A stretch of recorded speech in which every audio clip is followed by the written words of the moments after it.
जयसिंगपूरच्या मुख्याधिकाऱ्यांविरोधात नगरसेवक आक्रमक, बदलीच्या मागणीने पालिका वर्तुळात खळबळ.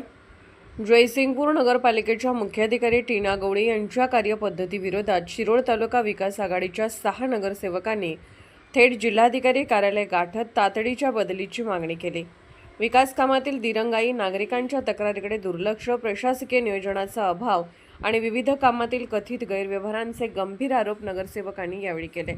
या घडामोडीमुळे पालिका वर्तुळात खळबळ उडाली आहे. नगरसेवक संजय पाटील कोथळीकर, संतोष जाधव, पंकज गुरव, रंगराव पवार, गुंडाप्पा पवार आणि अनिता कोळेकर यांनी जिल्हाधिकारी डॉ. विजय राठोड यांची भेट घेऊन मुख्याधिकाऱ्याविरोधातील तक्रारी मांडल्या.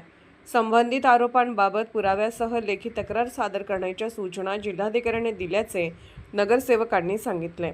मुख्याधिकाऱ्यांवर पालिकेतील ठराव बेकायदेशीररित्या मंजूर करणे, अधिकारी कर्मचाऱ्यांच्या जबाबदाऱ्यांमध्ये मनमानी हस्तक्षेप करणे, लोकप्रतिनिधींना विकास कामांची अपुरी व दिशाभूल करणारी माहिती देणे तसेच हुकुमशाही पद्धतीने कारभार चालवण्याचे आरोप करण्यात आले. त्यांच्या कार्यपद्धतीमुळे शहराच्या विकासाला अडथळा निर्माण होत असल्याचा दावा नगरसेवकांनी केला. नगरसेवक संतोष जाधव यांनी लवकरच पुराव्यानिशी विभागीय आयुक्त आणि जिल्हाधिकाऱ्यांकडे सविस्तर तक्रार दाखल करून मुख्याधिकाऱ्यांवर कारवाईची मागणी करणार असल्याचे सांगितले. यावेळी शंकर नाळे व स्वस्तिक पाटील उपस्थित होते. Bureau report SR News 24 Jaysingpur.